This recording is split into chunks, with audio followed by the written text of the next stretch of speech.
Nahum, chapter 1. The burden of Nineveh, the book of the vision of Nahum the Elkoshite. God is jealous, and the Lord revengeth. The Lord revengeth and is furious. The Lord will take vengeance on his adversaries, and he reserveth wrath for his enemies. The Lord is slow to anger, and great in power, and will not at all acquit the wicked. The Lord hath his way in the whirlwind and in the storm, and the clouds are the dust of his feet. He rebuketh the sea, and maketh it dry, and drieth up all the rivers. Bashan languisheth, and Carmel, and the flower of Lebanon languisheth. The mountains quake at him, and the hills melt, and the earth is burned at his presence. Yea, the world and all that dwell therein. Who can stand before his indignation, and who can abide in the fierceness of his anger? His fury is poured out like fire, and the rocks are thrown down by him. The Lord is good, a stronghold in the day of trouble, and he knoweth them that trust in him. But with an overrunning flood he will make an utter end of the place thereof, and darkness shall pursue his enemies. What do ye imagine against the Lord? He will make an utter end. Affliction shall not rise up the second time. For while they be folden together as thorns, and while they are drunken as drunkards, they shall be devoured as stubble fully dry. There is one come out of thee that imagineth evil against the Lord, a wicked counselor. Thus saith the Lord, though they be quiet, and likewise many, yet thus shall they be cut down when he shall pass through. Though I have afflicted thee, I will afflict thee no more. For now will I break his yoke from off thee, and will burst thy bonds in sunder. And the Lord hath given a commandment concerning thee, that no more of thy name be sown. Out of the house of thy gods will I cut off the graven image and the molten image. I will make thy grave, for thou art vile. Behold upon the mountains the feet of him that bringeth good tidings, that publisheth peace. O Judah, keep thy solemn feasts, perform thy vows, for the wicked shall no more pass through thee. He is utterly cut off. Chapter 2. He that dasheth in pieces is come up before thy face. Keep the munition, watch the way, make thy loins strong, fortify thy power mightily. For the Lord hath turned away the excellency of Jacob as the excellency of Israel. For the emptiers have emptied them out and marred their vine branches. The shield of his mighty men is made red, the valiant men are in scarlet. The chariots shall be with flaming torches in the day of his preparation, and the fir trees shall be terribly shaken. The chariots shall rage in the streets. They shall jostle one against another in the broad ways. They shall seem like torches. They shall run like the lightnings. He shall recount his worthies. They shall stumble in their walk. They shall make haste to the wall thereof. The defense shall be prepared. The gates of the rivers shall be opened, and the palace shall be dissolved. And Huzzab shall be led away captive. She shall be brought up, and her maid shall lead her as with the voice of doves, tabering upon their breasts. But Nineveh is of old like a pool of water, yet they shall flee away. Stand, stand, shall they cry, but none shall look back. Take ye the spoil of silver, take the spoil of gold, for there is none end of the store and glory out of all the pleasant furniture. She is empty and void and waste, and the heart melteth, and the knees smite together, and much pain is in all loins, and the faces of them all gather blackness. Where is the dwelling of the lions, and the feeding place of the young lions, where the lion, even the old lion, walked, and the lions whelped, and none made them afraid? The lion did tear in pieces enough for his whelps, and strangled for his lionesses, and filled his holes with prey, and his dens with rabble. Behold, I am against thee, saith the Lord of hosts, and I will burn her chariots in the smoke, and the sword shall devour thy young lions.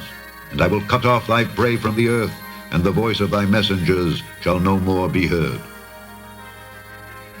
Chapter 3. Woe to the bloody city! It is all full of lies and robbery. The prey departeth not. The noise of a whip, and the noise of the rattling of the wheels, and of the prancing horses, and of the jumping chariots. The horseman lifteth up both the bright sword and the glittering spear. There is a multitude of slain, and a great number of carcasses, and there is none end of their corpses. They stumble upon their corpses, because of the multitude of the whoredoms of the well-favored harlot, the mistress of witchcrafts. that selleth nations through her whoredoms, and families through her witchcrafts. Behold, I am against thee, saith the Lord of hosts, and I will discover thy skirts upon thy face, and I will show the nations thy nakedness, and the kingdoms thy shame. And I will cast abominable filth upon thee, and make thee vile, and will set thee as a gazing stock.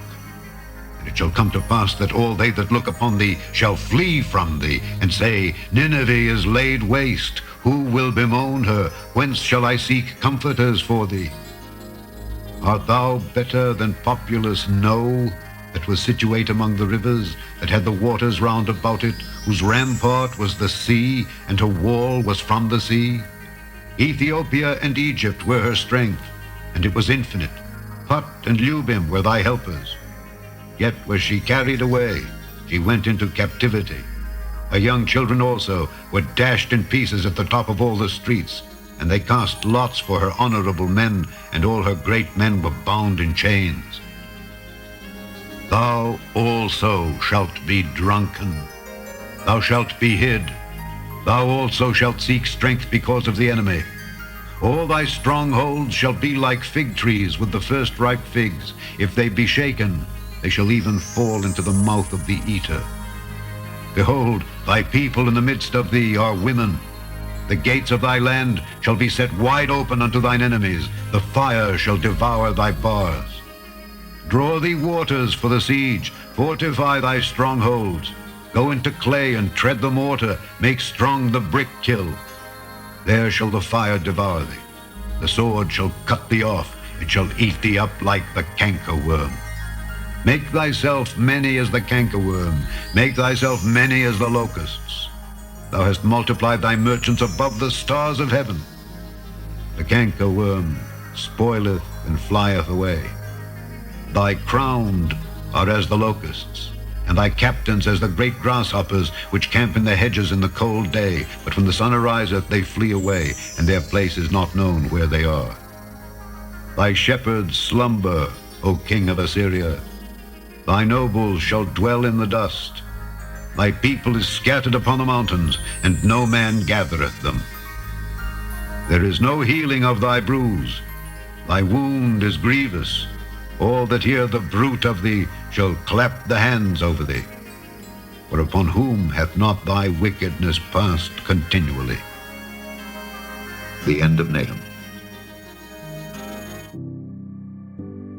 Thy word is a lamp unto my feet, and a light unto my path.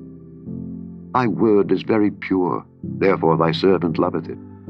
Thy word have I hid in mine heart, that I might not sin against thee. This is my comfort in my affliction, for thy word hath quickened me. Let, I pray thee, thy merciful kindness be for my comfort, according to thy word unto thy servant. Sanctify them through thy truth. Thy word is truth. Faith cometh by hearing, and hearing by the word of God. Blessed is he that readeth, and they that hear the words of this prophecy, and keep those things which are written therein, for the time is at hand. Go to ubible.net today, and let his word be a lamp unto your feet and a light unto your path. For the time is at hand to hear thy word.